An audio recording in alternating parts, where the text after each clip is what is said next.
Hi, I'm Jon Kenfield from the Solutionist group, and today I'm going to be talking about emotional baggage, which is number 15 in a series of talks about common causes of family business conflict.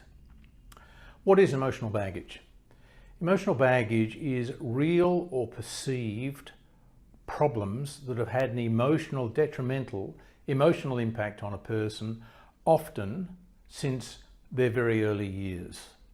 Now, they may be real, they may not, but if it's perceived to be true, then it has to be treated as true because it is very real to that individual. And what makes emotional baggage so difficult to deal with is that over the years of lugging that baggage around with them, that family member or members have invested so much of their own emotional capital in justifying, attempting to understand, attempting to deal with, building resentment against that baggage, that they have now taken what may have been quite recognizable into something of their own construct, which has a lot of emotional investment in it and is therefore going to be very hard for anybody to dismantle because they just haven't seen it and they can't easily appreciate it.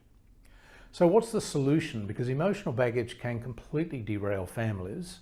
And if the family is involved in business activities together, that spills over into the business and can create massive dysfunction and anxiety in the business as well. What is the solution? Well, in my experience, what we need to do is not confront it head on and challenge the existence of the emotional baggage, but to dismantle the story of the family that led to the creation and acquisition of the baggage. We need to validate it and acknowledge that it's there, and we need to take that family member back into their childhood, if that's how far back it goes, to almost confront, and this is almost a therapy session, but I'm no therapist beyond chicken soup style. We need to take them back to what they can believe was the origin of that baggage, that burden. Now, I've done this with many individuals. It almost looks like an accelerated primal scream therapy. And I've talked with psychs, many psychs over the years about, what is going on? Is this real? And they've all basically said, hey, look, if it's worked, keep doing it, but just be very careful that you can get people back out of the angst they get into. And that can include curled up in a fetal ball on the ground, sobbing. They've all come back so far, so no real losses.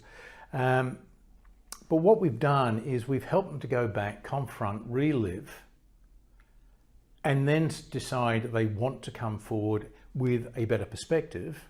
And so they reconstruct their lives having eliminated those horrible causal events from their emotional buildup.